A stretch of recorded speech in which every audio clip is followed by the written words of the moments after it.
I think that human beings often do better on these networks than brands do. 100%. And brands don't always have the comfort level that they should with letting human beings be themselves. And that can be a competitive advantage for you.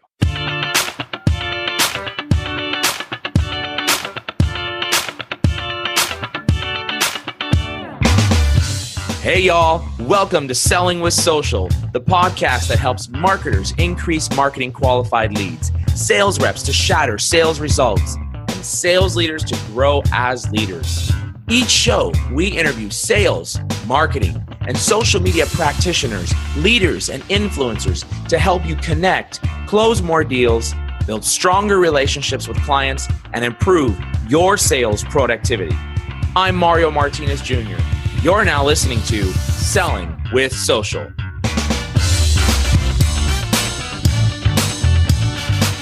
Mr. Rand Fishkin, I could not be more excited to have you here on the Selling with Social podcast. This is an exciting episode, I must tell you. I've been waiting a long time to try to get you on this show. It is my pleasure to be here, Mario. Thank you for having me.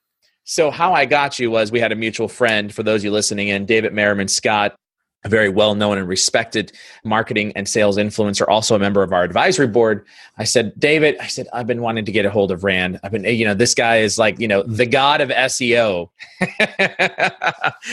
and he's got a lot of wisdom. Could you help connect me? And he said, absolutely. And this is the benefit of having referrals. One message and David got us connected, and I'm super excited, man.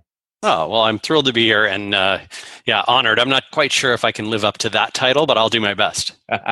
I'm positive you can live up to that title. For those of you that don't know Mr. Rand Fishkin, he is most well known for, at least what I know him for, as the founder and CEO of Moz, which is an amazing organization. And he actually built it up, if I'm not mistaken, from in the garage with your mom. Is that right? That is absolutely right. In college, if I'm not mistaken. Yeah, dropped out of college to start it. You dropped out of college to start it. And you are no longer there, but you are now the founder of SparkToro. And I'd love to be able to understand, first of all, what SparkToro is. But do us a favor, just give us a little history of yourself, your start from Moz till present day. Just a quick history. Sure, yeah. So I started Moz initially as a blog where people could go to learn about SEO. It was called SEO Moz back in the day. And in 2007, we sort of switched from being a consulting company to a software business.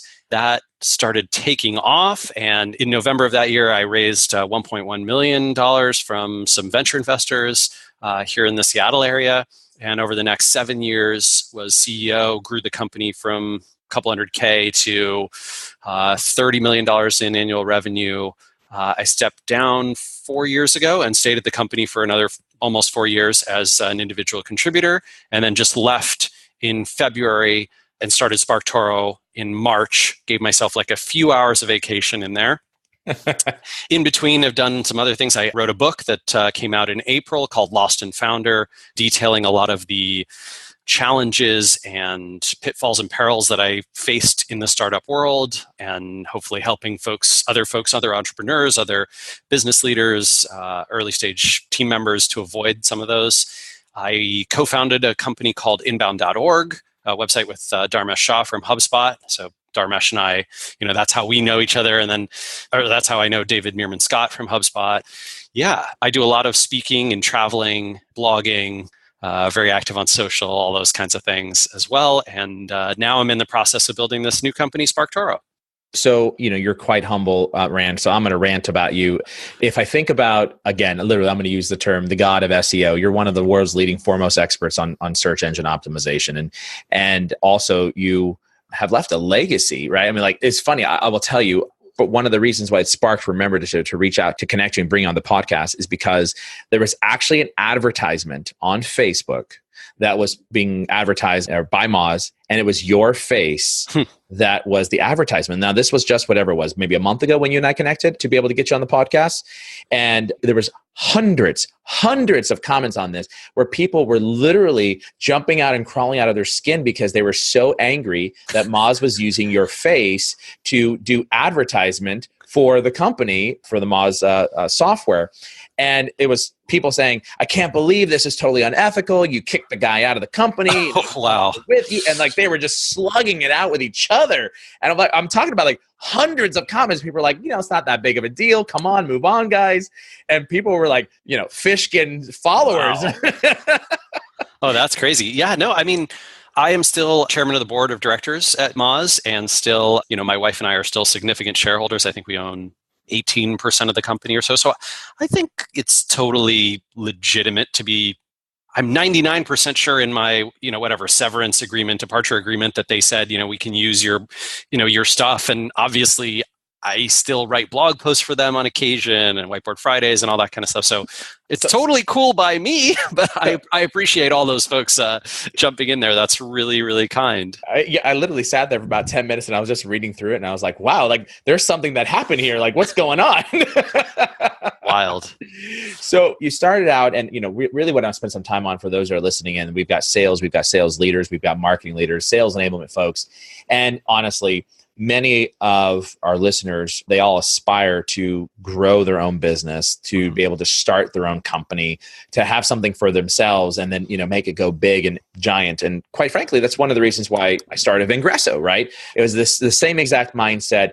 And people always ask me, they say, Mario, how's it going? And I say, oh my God, it's amazing. It's crazy. But I will tell you this, it is single-handedly starting a company. And as a startup, it is single-handedly 21 years of business experience where I've led teams and managed $300 million a year in terms of revenue. Single-handedly, the hardest thing I've ever done, right? And a lot of folks have this idea in their mind that it can be like the most greatest thing. It's like the Zuckerberg-like experience, right? And, you built up an amazing company, Moz. You're obviously still a shareholder of the company. And I think it's about a $45 million a year business as of right now, if I'm not mistaken. Right around 50. Okay, it's about $50 million a year business. So you've done some really great things, but I want to spend some time talking about Lost and Founder, which is the book that you launched in April. Yep, that's right. Yeah.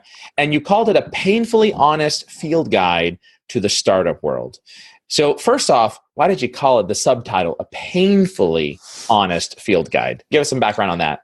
I think that the book is very transparent and open about a lot of things that CEOs and founders rarely talk about in the business world. So you mentioned that with Vengreso, it's been a challenge to build, and that it takes a lot out of you. And I think that is absolutely true. There's also a big issue that many entrepreneurs have and that we don't talk about very much, which is that a high percentage of entrepreneurs experience severe anxiety, depression, emotional and mental illness problems, and we hide that stuff, right? We keep it in the dark. We also oftentimes, I think, are culturally biased to project strength, to act like everything's going amazing, especially when things are not going well. Sure. And that faking it, that lesson of like, oh, fake it till you make it, I think that actually hurts us tremendously. I think that makes entrepreneurship seem like a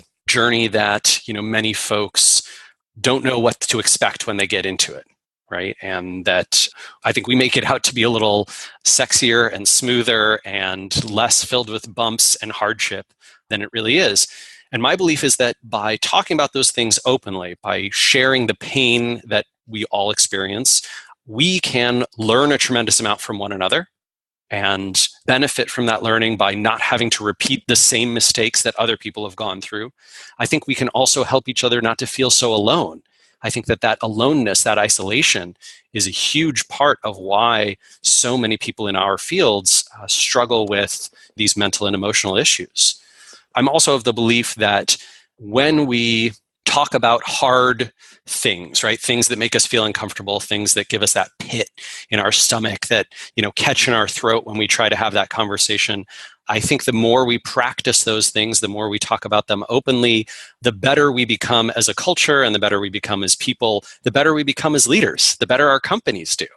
So that is why Lost and Founder is such a lot of the reviews, right, say like this is a very vulnerable book and a very transparent book. And that's something I've always aspired to be. I've always equated a individual salesperson and their individual business as being an entrepreneur or CEO of whatever the territory it is that they may be responsible for, right? Whether you're a business owner or whether you're a salesperson for an organization, if you have a quota, you have a revenue number. That revenue number, and I like to think about this, I was just recently giving a keynote out in Chicago last week, and I was talking to the sales organization, and I said, let's just pretend that you have $1 million a year quota, which I knew the quotas were definitely greater than $1 million for the software space for the 100 sales reps that were in the room. But let's just pretend it was $1 million a year quota. $1 million a year business in the small business world is a pretty big business, right? Yep. I mean, that's big. So if you think about that from a salesperson's perspective, if a salesperson stopped and thought about like, holy crap, I've got $1 million a year business. I own my own company within a company. Right? That's really what it is. But there's so many similarities that I have found over the last 2.5 years on my journey, that it's spending 18 years in corporate, that I'm like, yes, aligned, yes, aligned, yes, aligned. But there's reasons why it becomes hard, because now I'm wearing every single hat that is known in the world, in the startup world, right? As opposed to some of the sales folks, where you depend on other people to make things happen. And if I'm not mistaken, I think you said earlier, when you started Moz, as an example, you actually dropped out of college, and you started it was with your mom, right? Right. Yeah. And then you grew, and you guys took on venture capital and or investment, if I'm not mistaken, right? That's right. And eventually you left, and now you're doing your own thing again. So when you look at Moz to SparkToro, what is the difference in terms of where you will go and how you will get there? A few of the biggest things are, I learned what I love and don't love. Right. I don't love big companies. I did not particularly love Moz at 100, 150, 200 plus people and beyond. I really liked it at sub 50. That is a sweet spot for me. I like the feeling of being small. I like the scrappiness. I like the ability of everyone to know each other. I like the responsibility that comes along with that, the sense of personal responsibility that everyone in the organization holds. I like the lack of tribalism. I think that as a company scales, it starts to be, well, sales said this, well, marketing said that, well, it's their fault, as opposed to, I know Mario knows me. I work on some sales and marketing stuff. He works on some sales and marketing stuff. We all know the people who do engineering, right? Yeah. It doesn't become that tribal force. And I like small businesses as well, because I am not a fan of monopolies. I don't particularly aspire to build a monopoly. I don't like concentration of wealth. I think that's one of the few things that Americans of all stripes can generally agree upon, is that concentration of wealth is bad. Distribution of wealth is a wonderful thing. We might disagree on ways to get there, but certainly building small businesses and lots of them is a wonderful way to get there, as opposed to big businesses that suck all the oxygen out of a space. So yeah, philosophically, ethically, and personally, I really like small. Another big difference that I'm doing with SparkToro versus Moz is not raising any institutional money. So SparkToro raised $1.3 million, but all from individual angels, with a very unique kind of round for anyone who is thinking about raising and wants an alternative to venture. We actually open sourced our documents. You can find those on the SparkToro blog. And essentially, we get to maintain a lot more ownership and control, and also give ourselves the freedom and flexibility not to need to build a unicorn in order to be successful, right? SparkToro can be a $5 million a year business, or a $10 million a year business, or a $50 million a year business, and it will be successful. Whereas, Moz, very frankly, it could reach $75 or $80 million in revenue a year and still not be considered a very successful business from the perspective of its investors, return on capital over the years that it's been operating. And so, those are two of the biggest things, I would say. And then there's lots of little lessons. And very frankly, Lost and Founder was, in a lot of ways, it's like a doctoral thesis of, these are things that I will do differently next time versus what I did this time. Yeah. And when you think about, so you talk about the open source funding, and that's what you're doing with SparkToro, correct? Yep. That's right. Yeah. In the world of sales, we're not going to go out and get funding for that, for sure. But if you think about why you did that, was that you could have more control over your business. Is that right? Yes. And I think that even more so than control, it's more paths to success, right? So I think that very often when we limit ourselves to success means only this, and, venture outcomes, right? You need to return a big multiple of dollars. There's a very low statistical chance of doing that. Very few companies that raise venture will actually have decent returns on their investment. I think it's like 6% of venture investments return their LPs targets for the fund. And so, 94% of us are bound to not be in that group. And that probably means we're going to have a bad time. Now, if you're an investor, the math works out fine, right? You make 100 investments, you count on 6 of them to sort of return the fund, and the other 94, they do what they do.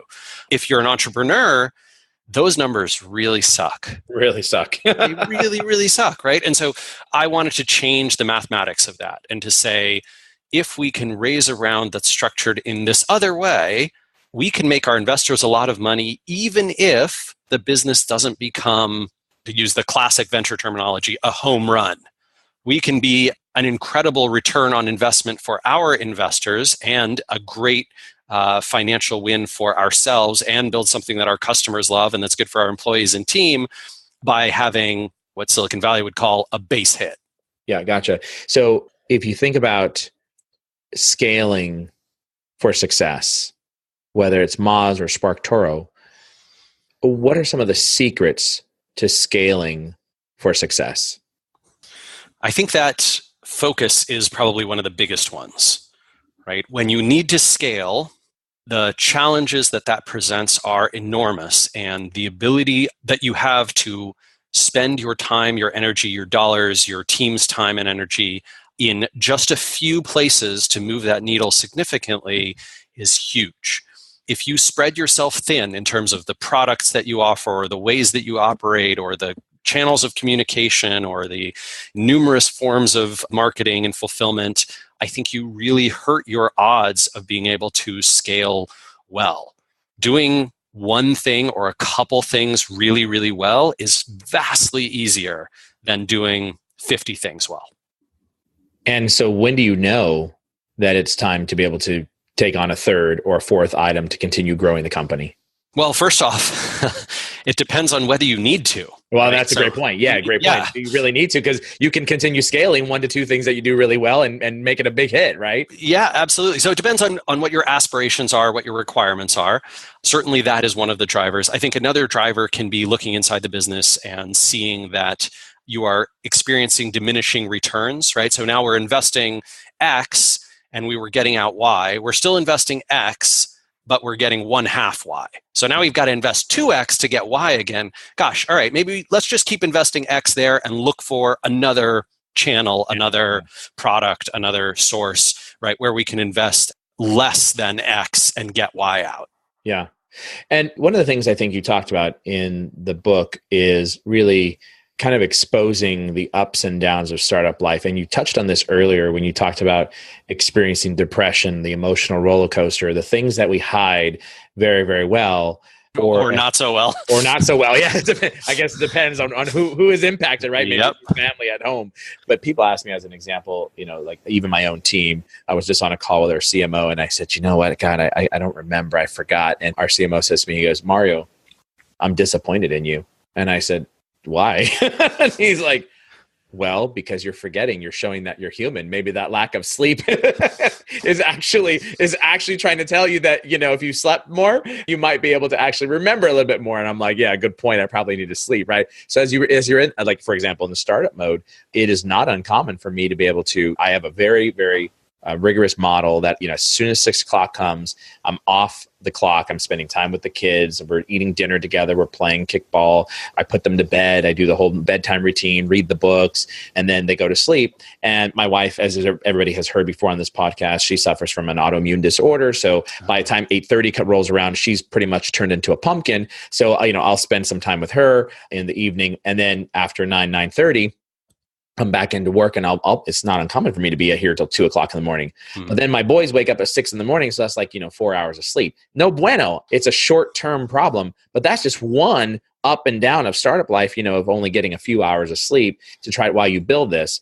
I'm sure you've got many other ups and downs. What are some of those ups and downs in terms of, like we think about, especially in tech, it's the startup mythology. I think you've talked about this, expose some of the ups and downs that you might experience.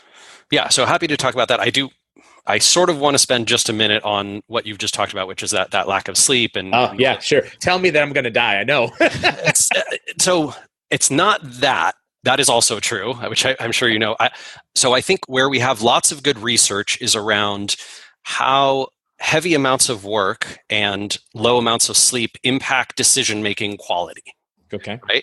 So in this area, right, what we know is that sort of like after hour 35 worked in a week, the quality of the work that you do and the quantity of output you can produce per additional hour worked goes down.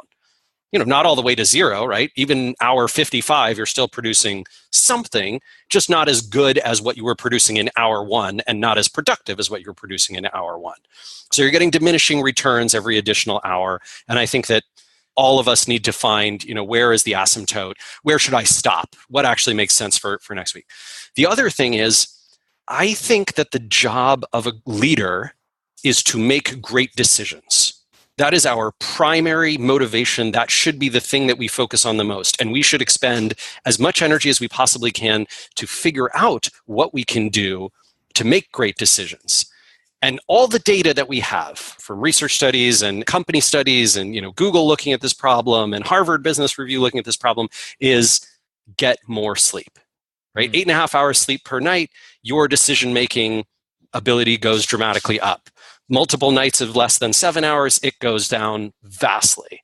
And so I want to encourage you to give yourself the permission to make great decisions and to justify, I'm going to bed at 10 p.m. I'm not jumping into my inbox. I'm letting all this stuff go. I'm going to click, click, click, click, click, delete. Sorry, right? I'm going to not accept this meeting. I'm going to, cancel that podcast next week. Whatever it is that you need to do, right? Say no to things, knowing that, gosh, you could have eked out a little bit more, but now you will make better decisions. I mean, I've been in your shoes many, many times. I've totally done that and lived that life. So I have deep empathy for you. I can understand all the pressure, right?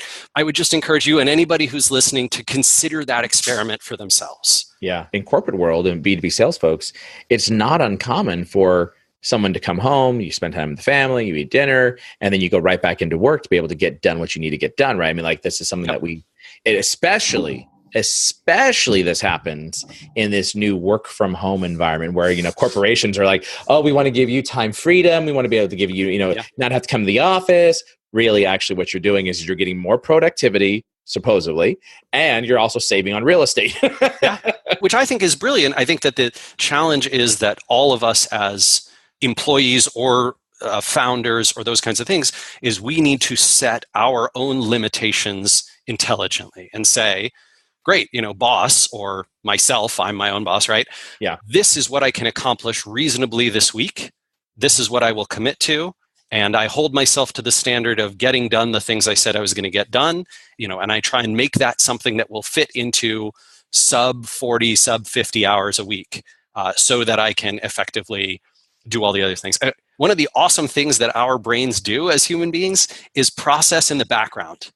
We have phenomenal background processing capability. I don't know if you've ever done a lot of software engineering, for example, types of problems, but many software engineers will find, for example, that they'll be sitting there coding away. They'll encounter a problem, right? How do I call this variable and get it into this system in a timely and efficient manner so that it doesn't overwhelm my database and so that I can make this process work effectively? And they'll go for a walk and they'll shower and they'll sleep. And then you wake up in the morning, you're like, oh my God, I've got it. Yeah. And I just saved myself, 2 weeks of pounding away at my keyboard that would have been wasted and poorly used by coming up with a better solution, because in the background of our minds, we're processing things, which is why so many people talk about shower ideas, right? Oh, I have this great idea in the shower. Yes, that's because you've given yourself permission to turn off your brain, right? Yeah. Well, that happens to me all the time where I call up one of our founders. I'm like, I was thinking about this and I was thinking about you in the shower, and they're like, well, not exactly. That didn't come out right? I wasn't thinking about you. But in the background, right, your brain is processing all of these challenging issues, and I think that is an awesome skill to be able to leverage, to basically give your brain the permission to do background processing instead of always being on, and never having that freedom to do that. Yeah, the challenge is it's so hard when you wear so many hats. Yeah. So many interdependencies that are dependent upon you, which is very important though, because this is fundamentally an issue that you could have as a founder or as a co-founder of a company, is that if too many things are dependent upon you, then nothing will ever get done. Yeah. And that's super. So a great example is we just brought on board a new social media person, and social media happens to be falling under my purview, just the way the cards stacked up. And it's something that I love. And I love trying to break social, and I love trying to I just watch the numbers. How far is it amplified? How many leads are coming through like that? I die for the analytics, right? So we just brought somebody on board, and I had trained the previous individual. That person's still here with the organization. And we needed a new person because it was just too much to handle. And there was more things that we needed her to do. And so she trained the next person. So that new social media person has been on board for our new social media coordinator, has been on board, I think now 3 weeks, if I'm not mistaken. And for the first time, I felt horrible. Actually, I felt like a really horrible leader, because I got on the phone today for the first time and I said, Travis, I'm really sorry. I know that the last time I talked to you was before we hired you, and this is the first time I've talked to you in 3 weeks you've been here. But has so-and-so been taking care of you, right? So the good news is, like, you pass the baton off and you hope that all of your knowledge transfer and information is going. And then you have the check-in points, right? Have we done this? Are we taking care of that? What's going on with this? Or what are we doing about those types of things? So that you don't become that single point of failure inside of your own individual business. What do you think about that? That's absolutely the way organizations should scale. That's how you go from one person to many people. I think the other tip that I would definitely give is do less better. Right? Just say to yourself, hey, this is not true for you, where I think social media is absolutely, one of your strengths and a core part of your business. But you might just say, you know what? Until I have time and bandwidth, no social. Yeah. Like, it's just that channel is going to be turned off for us. Or you might say, you know what? We're not doing content marketing until I was thinking about maybe I should do some video stuff. You know what? Sorry, video, you're off the table. I'm not going to try and, what is it? The classic Ron Swanson quote: "Don't half-ass a bunch of things, whole-ass one thing." Right? Exactly, right. I would urge people, especially entrepreneurs, but I think any professional, whole-ass one thing. Yeah. Right. And I think you will find that you are vastly more effective and actually much more respected internally. I think someone who, I've obviously worked inside an organization, right, Moz, that I founded, but when I told folks, hey, I can take this and I do a great job at that one thing, I am vastly more, my perception internally is vastly greater than when I say, hey, I'll do these 6 things and I do 3 of them well and 3 of them not so well. Yeah. People don't go, gosh, he's really great. I can't believe he can do 3 things well. They look and go, he's not doing everything he committed to. Yeah, fair. Mm-hmm. Right? Yeah. And saying no to commitments is going to be much easier, right? Saying, like, I'm sorry, I cannot do this, is way healthier for your organization and your team and, your management than saying, yeah, I'll do it, and then not doing a great job. Yeah. Well, that brings up a great point too, in terms of leaders, right? So the leaders listening in right now, whether you're starting up your own company or whether you're within a company, right? You've got a business within a business, understanding what you can and cannot take on, even under pressure, is super important. Like, I remember the days sitting in the seat where someone was like, well, we need some help with this. Who could take that on? And everybody's like, and I'm like, I'll do it, right? Yeah. And then I'm sitting there, I'm like, oh, why did I do this, right? For the visibility, right? And so it really depends on, where you want to go, but you also have to know when to back out. Case in point, I took on a speaking gig, which is a very, very high visibility speaking platform. And I'm not going to tell you right now here because unfortunately I have not told them yet. But so very high visibility, very big platform.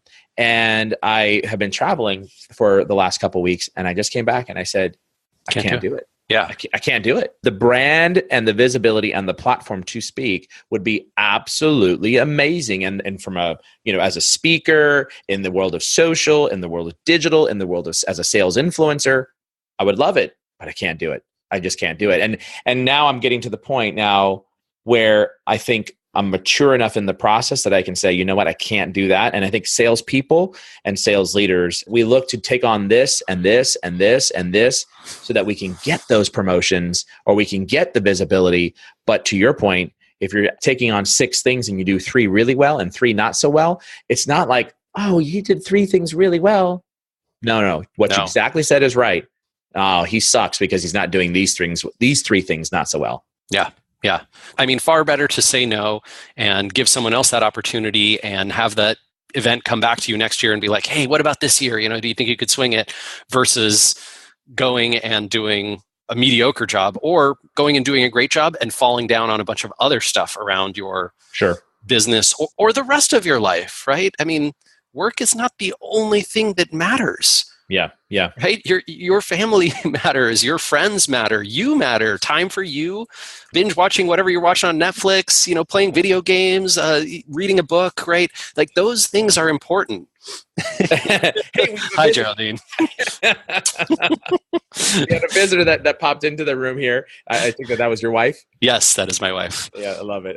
That would have been very awkward if that was not my wife. Well, I mean, it could be your girlfriend, I suppose. Yeah, she was my girlfriend for many years. In fact, going back to the early days of Moz, back when I was making no money and struggling to get this business off the ground, she was paying our rent and all our bills. And there's another challenge that I have around entrepreneurship and professional life in general is that so many of us, men and women, are supported by partners who carry an incredible amount of the emotional load, the home life load, the family load, the emotional processing load, and they don't get recognition, right? And I think that sucks. I don't think that's fair at all.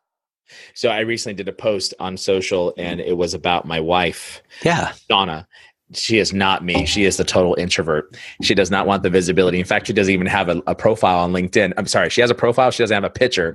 So this is the extent of my, she does not want me to tag her. She does not want me to even be connected with her on any of these channels except for Facebook, where she's got everything privatized.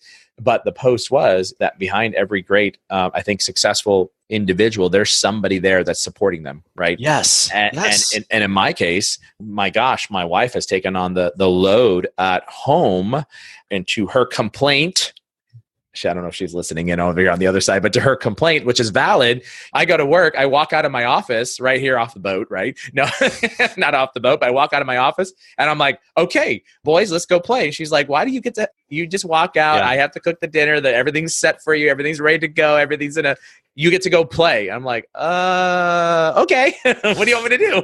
Right. But no, yeah, it's not. I think that those balances with our partners is really important. One of the things that I certainly have tried to do more of this year, since leaving Moz and coming and now working from home, which is both a productivity thing and also why get an office for two people who can work perfectly fine from remote. Yeah, remote. Was I committed to Geraldine, I'm going to do more cooking. I'm going to handle more house tasks. I'm going to give you the freedom to go do things that you want to do, and pick up some of the load and help her family with some issues and all that kind of stuff. And I think that trade-off is really important, right? For a long time, she made the money and I was working on my new thing, and then I made the money and she was working on her book, and then her book launched. And so I think when you can have a partnership that has some of that balance and equality, that is a wonderful thing too. So now you're going to get me in trouble as Shauna listens to this podcast. She's going to be like, wait, when are you going to cook dinner? So to be fair to her, we have a cheat code. We don't have any kids. Oh, okay. Yeah, so it's not, I don't think it's fair to compare us to folks who have one child or multiple children. Like when we spend time with our friends who do, it's, that's a whole other ball game, and those are not apples to apples. Yeah, absolutely. Like when you said earlier, spending time with your friends, I'm like, I have friends, but I mean, like, last time I spent time with them, I was like, maybe on the weekends or every once in a while when we want to get the kids together, go swimming. It's just like, it's all about family, right? And taking care of what's important. But all right, we totally digress, and everybody's hopefully enjoyed that conversation there. But Rand, one of the things that I think you've been very, very well known for is as one of the world's leading experts from a marketing perspective and a search engine perspective, you've got some great insights into some of the, I would call, macro trends inside of marketing. What are some of the trends that you see taking place that would affect, sales, revenue growth, those types of things that you can comment on here? Yeah, so I think that we are in a world of some big change, particularly around the channels of investment of how we get sales qualified leads and how marketers operate to attract their audiences. Two of the biggest shifts that I saw at Moz and that I'm seeing at SparkToro are one, social networks essentially shutting down the ability to directly get traffic out of them. That's true on Twitter. It's becoming more true on LinkedIn. It's always been true on Instagram, and it has changed dramatically on Facebook, where first organic reach was dying, and then basically traffic sent out by Facebook has gone off a cliff. The same thing is happening on Google, much more slowly, but Google is referring vastly less traffic, especially on certain types of searches where they are answering the query in the search result itself. Right. So a classic example of this is like weather or sports scores, those kinds of things. Right. And many, many sales folks are reliant on either their own efforts or their marketing teams to attract potential leads to their websites or to whatever their funnel process is through these channels. I think we have to recognize that those channels are becoming harder and harder. They're more competitive than ever because more people are using them, and they're referring less traffic than ever because Facebook and Google want to keep people on their websites. And so as marketing and sales professionals, I think that we need to respond to this in two ways. One, we need to get savvy about and comfortable with a lot of the activity around our brand and our business and our content happening on the platform rather than on our own website. And that's going to mean doing clever and creative things to be able to attract interest and encourage the most passionate people or the most conversion-ready audiences to give us some information that will enable us to contact them, even if that's only on LinkedIn, even if that's only on Facebook itself or in Twitter or on Instagram, as opposed to, oh, we actually got their email because they downloaded our white paper or what have you. The same thing is a little bit true in Google, right? Where I think we need to be paying a lot of attention to how we can market our content there and get the rankings and visibility that we want in, things like featured snippets and all these instant answers that won't necessarily attract traffic. That is a sea change of difference from how web marketing has worked for a decade, but we better be ready.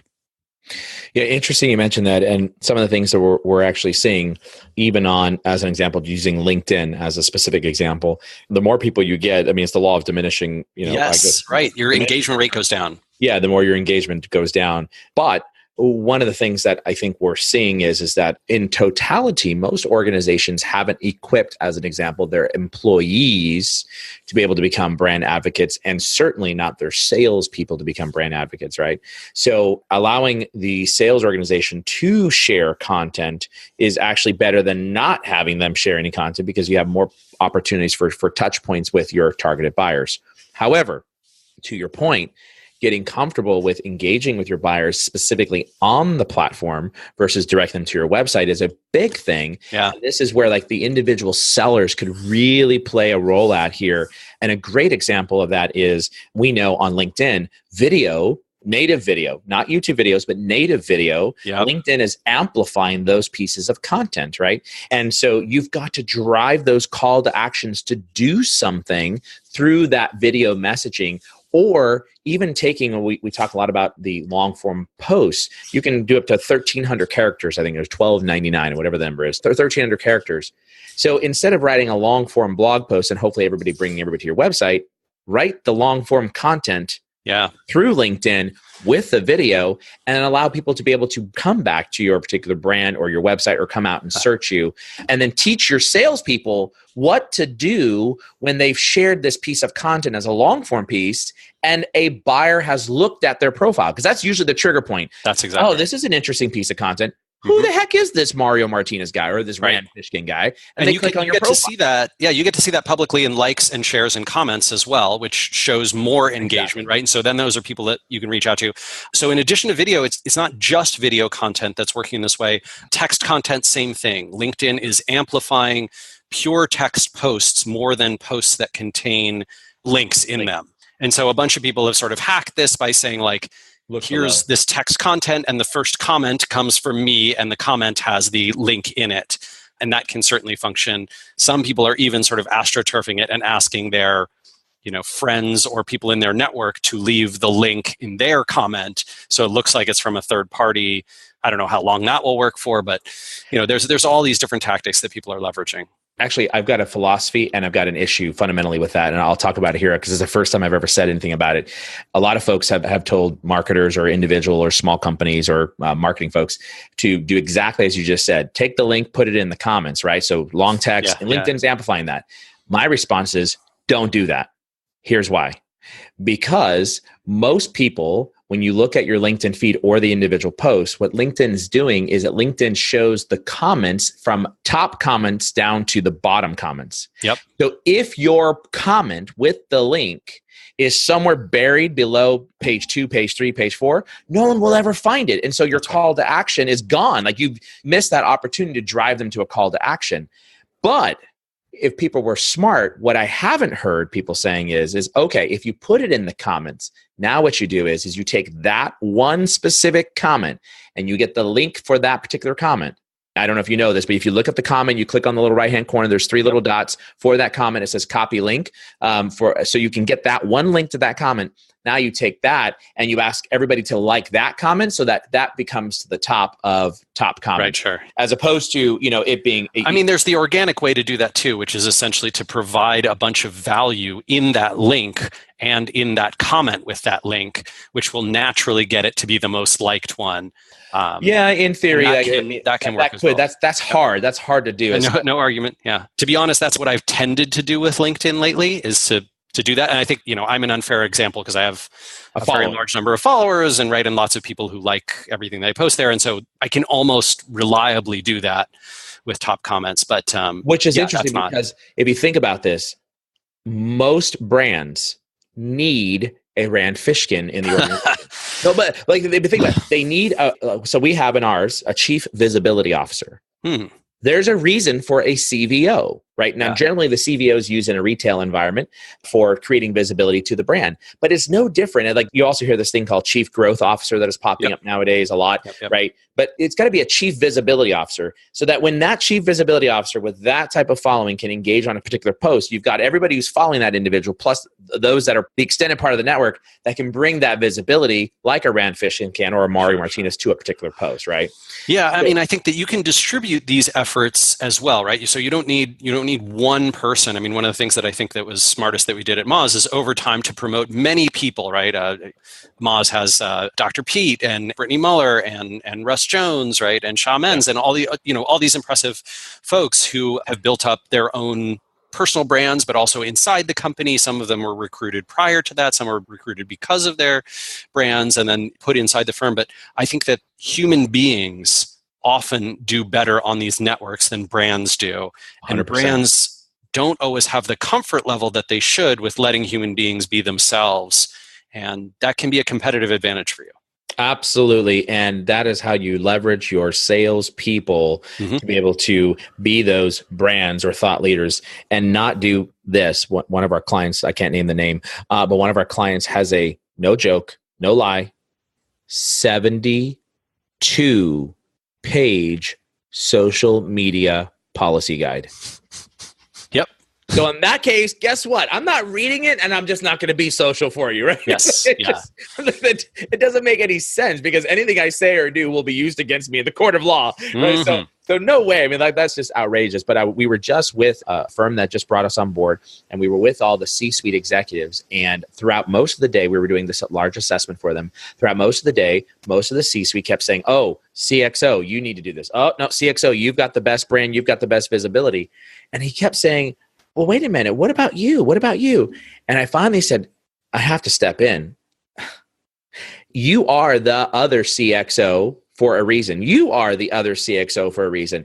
You need to have a voice. You need to have visibility so that everybody is following the individual brands from the company, right? It's not just one throat to choke." But anyways, totally digress. That was a great point of conversation, and love what you said about getting comfortable with engaging with buyers on a different platform versus the website. And that, I think this is really important. And quite frankly, this was unstaged. It proves out why sales leaders need to have their salespeople learn digital selling. Yeah, absolutely. Well, and I want to be clear about two things. One, I still believe that the most valuable place that you can build your home is on your own land. Your website, your email lists, absolutely still the most important. I would still be working to direct your efforts back to your website because I think that, Facebook's reach is really limited. LinkedIn, it will almost certainly have that problem. Instagram has that problem. Twitter has that problem, et cetera, et cetera.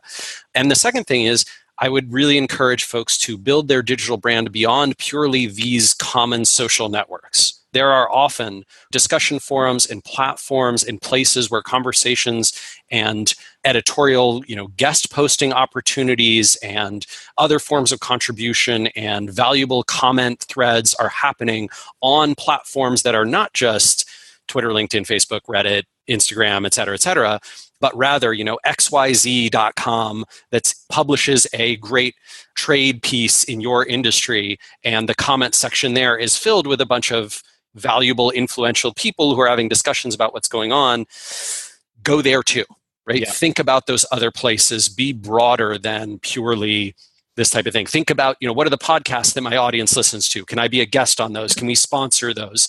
What are the events that they go to? Can I be at those events? What are the blogs that they read? Can I be on those blogs? Can I write for them? What are the mainstream media publications, right? What are the YouTube channels that they're doing? All of this kind of thing. I think that the better we get at distributing our efforts, the more we can find opportunities that our competitors aren't investing in, and the more we can affordably get high ROI marketing done. Absolutely. I love that. That's one of the key areas that I used to spend my nights on, was looking at how to do exactly what you just talked about, was creating a social surrounding, right? From everything from social networks, through community forums, through podcasts, through blogs. Like, you take in this whole entire gamut of YouTube videos, right? How do you drive people back from videos, YouTube back to your site? Those types of things, call to actions. It's a strategy that marketing organizations need to employ. And unfortunately, it's a lot of work, right? And it takes a lot of time to be able to make that happen, but a necessary evil. Yep. So I have one last question for you, my friend. Yeah, shoot. Two last questions, excuse me. Two last questions. First off, if someone wants to connect with you, get a hold of you, what's the best way? Is it on Twitter? Is it on LinkedIn? Email? Yeah. You tell me. I'm pretty good on both Twitter and LinkedIn. So LinkedIn, I'm Rand Fishkin, and Twitter, I'm @RandFish. Email, if you want to drop me a line, I'm rand@sparktoro.com. And we'll make sure we put all those links into the show notes for those of you listening in. And Rand, I've got one last question for you, my friend, and that is, all-time favorite movie. What is it? Whew, such a hard one. You know what? I think right now, I was talking with my wife about our favorite Pixar movies. And I think this might be, if not my favorite movie of all time, one of my top ones. I think I love Ratatouille. I think that movie has everything, right? And maybe I identify with it because chefs are sort of entrepreneurs and creators. Yeah. And, and I love the story of like being rejected because of who you are and not recognized for, because talent. You're different. Yeah, exactly. I love that. I love the message about critics versus creators in that film. Yeah, speaks to me on all the levels. My favorite scene in that movie is when I forget what his name was, but the critic that was writing a review. Yeah, Egon, right? Yeah, he puts the spoon of ratatouille into his mouth, and as soon as he closes it, his mouth, all of a sudden he thinks back to when he was a little boy and he got hurt. Yes. And then his mom comes and she babies him, and then she gives him the ratatouille. Yeah. And she gives him the plate of that, and he thinks back, brings him back to his safe spot, to his home spot. And I was like, I think about that because when my wife cooks, she's an amazing cook, by the way. And when my wife cooks, I think all of a sudden it's like a memory comes back to me. And it's amazing that's how those things happen. So that's my favorite scene of the movie. Thanks so much for joining me on that episode of Selling with Social. I hope you found as much value in that episode as I did. Here's what I want you to do next. Please go to www.vengreso.com. That's VENGRESO.com. VENGRESO.com. And make sure that you get access to our content. We've got the latest and greatest in digital sales, sales training, content marketing, and social selling strategies that are going to help you grow your sales pipeline. I look forward to having you on the next show of Selling with Social. Make sure you also go to vengreso.com/podcast to be able to get access to the latest and greatest Selling with Social episodes, along with any of the other episodes that we've got from Social Business Engines with my friend and partner, Bernie Borges. Thanks again for joining on Selling with Social.